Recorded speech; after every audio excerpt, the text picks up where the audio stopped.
Hello students, तो आइए शुरू करते हैं अपना 6th video about the question bank 93 questions का जो है फिजिक्स का।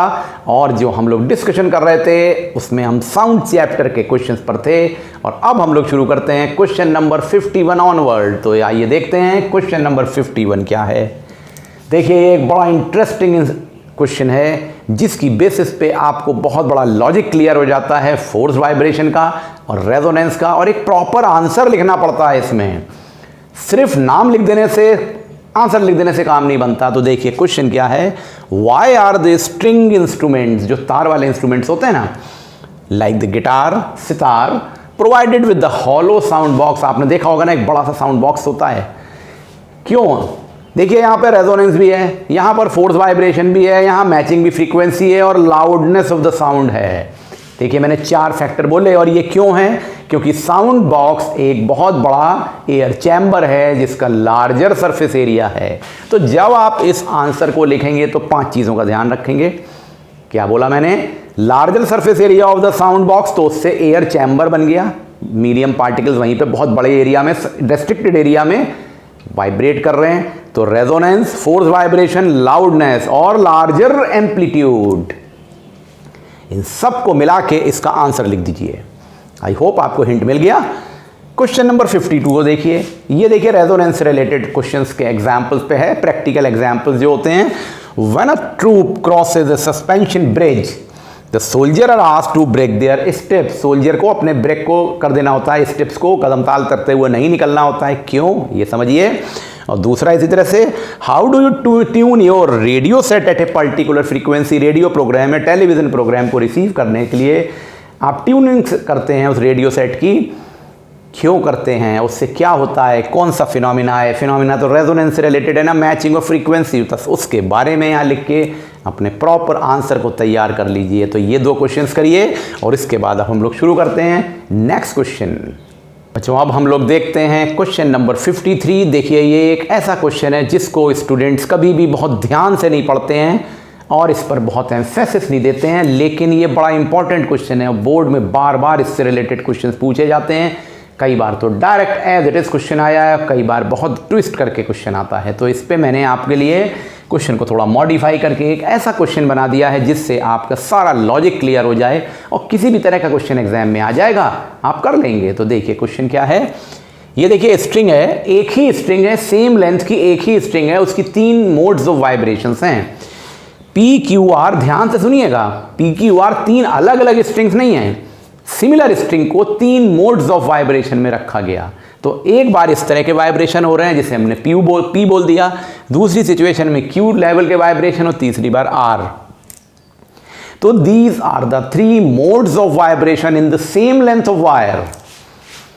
तो ये देखिए 3 मोड्स ऑफ वाइब्रेशन है। अब इस पे बेसिस पे आंसर देना है आपको। क्या आंसर देना है? क्वेश्चन 1 पार्ट 1 है, which situation has the loudest sound in Y. सबसे ज्यादा लाउडर साउंड इन तीनों में से किस सिचुएशन में होगी और क्यों होगी, रीजन लिखिए। दूसरा, which has the highest frequency, किस सिचुएशन में हाईएस्ट फ्रीक्वेंसी होगी, वो लिखिए। Third, how these vibrations are produced in P Q R. ये तीनों वाइब्रेशन किस तरह से प्रोड्यूस होते हैं यहां पर, उसका क्या तरीका है, ये लिखिए। और चौथा, how these vibration in the 3 modes are interrelated in terms of frequency and in terms of wavelength.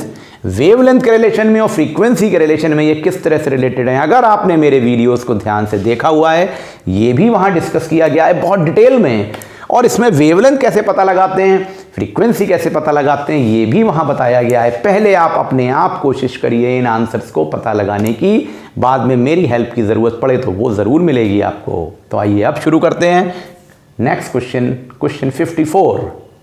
बच्चों देखिए अब क्वेश्चन नंबर 54, ये करंट इलेक्ट्रिसिटी से रिलेटेड क्वेश्चन है और बहुत ही ज्यादा इंपॉर्टेंट है इस बार के बोर्ड एग्जामिनेशन के लिए, और खास तौर से इसका ये वाला पार्ट जो अभी डिस्कस करने जा रहे हैं, तो समझिएगा। और इसका मैं आपको थोड़ा सा हिंट भी दे दूंगा क्योंकि बहुत इंपॉर्टेंट क्वेश्चन है। क्वेश्चन सिंपल है, आई थिंक आपको मालूम भी है, फिर भी देखिए। Name and state the law which relates the potential difference in current in conductor. बताइए, ये ओम्स लॉ है। तो name and state the law which relates the potential difference in current in conductor. इसका सेकंड पार्ट इसी से related, what is the necessary condition for a conductor to obey this law, कौन सा वो conditions हैं जिसकी ज़रूरत है इस लॉ को ओबे करने के लिए, और उस सबसे ज़्यादा इंपॉर्टेंट है ये वाला पार्ट, इसका ग्राफ या इसका graphical presentation, relation to show current and voltage.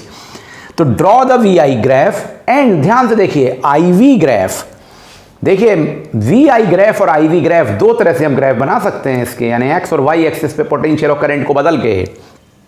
To state the above law and write what conclusion you draw from the slope of these graph. अब देखिए यहां पे रेजिस्टेंस का एक रिलेशन आएगा, ये पता लगाइए क्या रिलेशन है और स्लोप से हमें क्या कंक्लूजन मिलता है। तो बच्चों आप इस क्वेश्चन को बहुत परफेक्टली तैयार करिए और इसके आंसर को तैयार करना शुरू कर दीजिए। और अब आते हैं हम लोग अगले क्वेश्चन पे, क्वेश्चन 55 पे।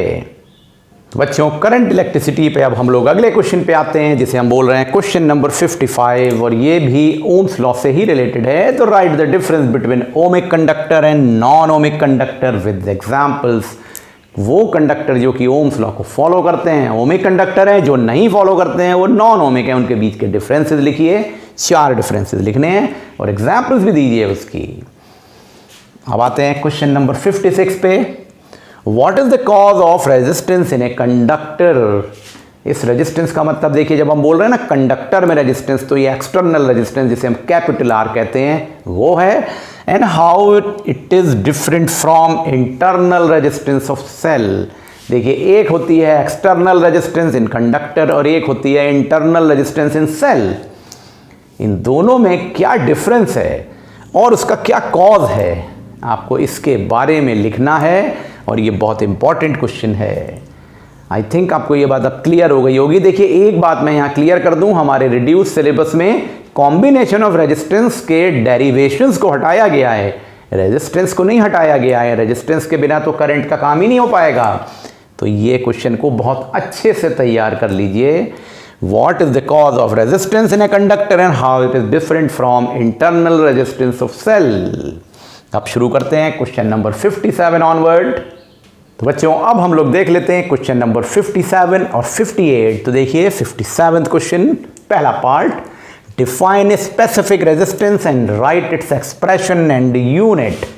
देखिए एक होती है रेजिस्टेंस और दूसरी होती है स्पेसिफिक रेजिस्टेंस और रेजिस्टिविटी। यहाँ रेजिस्टिविटी पे क्वेश्चन है, इसकी क्या डेफिनेशन होगी और इसका क्या एक्सप्रेशन होगा और क्या यूनिट होगी, ये लिखिए। और साथ में ये बताइए कि दो फैक्टर्स वो कौन से हैं जिस पर ये रेजिस्टिविटी और स्पेसिफिक रेजिस्टेंस डिपेंड करती है। Mention the 2 factors on which specific resistance of wire depends. चलिए अब आते हैं क्वेश्चन नंबर 58 पे। Name the material use to make, वो मटेरियल का नाम बताइए और साथ में रीजन भी लिखना है, विद रीजन टू मेक। पहला part filament of bulb, bulb का जो फिलामेंट होता है ना, आप देखते हैं जो हीटिंग बल्ब होता है जिससे रोशनी मिलती है, वो बल्ब का फिलामेंट किस मटेरियल से बनाया जाता है और क्यों। दूसरा heating element, heating element means geyser का जो एलिमेंट है या हमारा जो घर में हीटर होता है उसका एलिमेंट है। तीसरा स्टैंडर्ड रजिस्टर, जो ये रजिस्टर्स के बारे में हम लोग पढ़ते हैं करंट इलेक्ट्रिसिटी में, एक्सपेरिमेंट करते हैं, वो कॉइल जो रजिस्टर है उसको कैसे बनाया जाता है। और फ्यूज़ वायर, जो घर में सेफ्टी डिवाइस फ्यूज़ होती है ना, उसमें जो वायर होता है उसमें कौन सा मेटल यूज़ होता है, क्यों होता है, उसके बारे में आपको लिखना है और ये बहुत इंपॉर्टेंट है। जो अब ये तो हो गया क्वेश्चन नंबर 58 तक। अब देखते हैं अगले 2 क्वेश्चन इस वीडियो में, क्वेश्चन नंबर 59 एंड 60। तो बच्चों अब देख लेते हैं क्वेश्चन नंबर 59 और 60। 59th क्वेश्चन देखिए, पहला पार्ट इसका, state the 2 differences between EMF and terminal voltage of the cell. देखिए अगर आपको इस पे सर्किट बेस्ड न्यूमेरिकल प्रॉब्लम सीखने हैं तो इसकी नॉलेज तो बहुत ज़रूरी है। और इसमें 2 तरह से डिफरेंस आप लिख सकते हैं ईएमएफ और टर्मिनल वोल्टेज में, एक flow of charge in external and internal circuit की बेसिस पे, दूसरा open circuit and close circuit के रिलेशन में। तो आपको ये डिफरेंसेस लिखने हैं और ये भी बताना है कि इन रिलेशन टू फॉर्मूला, जो फॉर्मूला होता है एक, how the EMF and terminal voltage are related with the internal resistance of cell and external resistance in the wire. एक बड़ा टिपिकल फार्मूला होता है जिसकी हेल्प से आप सारे न्यूमेरिकल निकालते हैं, उस फार्मूले को लिखिए और ईएमएफ और टर्मिनल वोल्टेज किस तरह से इंटर रिलेटेड हैं इसको बताइए। आई होप क्वेश्चन क्लियर हो गया। नहीं क्लियर हुआ तो तैयार करिए और आंसर लिखिए। उसके बाद क्वेश्चन नंबर 60 पे आइए। सिंपल सा क्वेश्चन है, direct question. Write two factors on which internal resistance of cell depends, यानी इंटरनल रेजिस्टेंस स्मॉल आर किन दो फैक्टर्स पर डिपेंड करती है। द मोस्ट इंपॉर्टेंट फैक्टर्स के बारे में आपको लिखना है। तो स्टूडेंट्स, इन दिस वे आपने इस वीडियो में क्वेश्चन नंबर 60 तक कंप्लीट कर लिया है। तैयार रहिए, पढ़ते रहिए, बहुत मेहनत करिए और अगले वीडियो का वेट करिए जिसमें आपको अगले 10 क्वेश्चन मिलने वाले हैं। वो भी बड़े इंपॉर्टेंट होंगे। बस मेहनत करिए कंटिन्यूअसली ताकि फुल मार्क्स ला सकें। Thank you.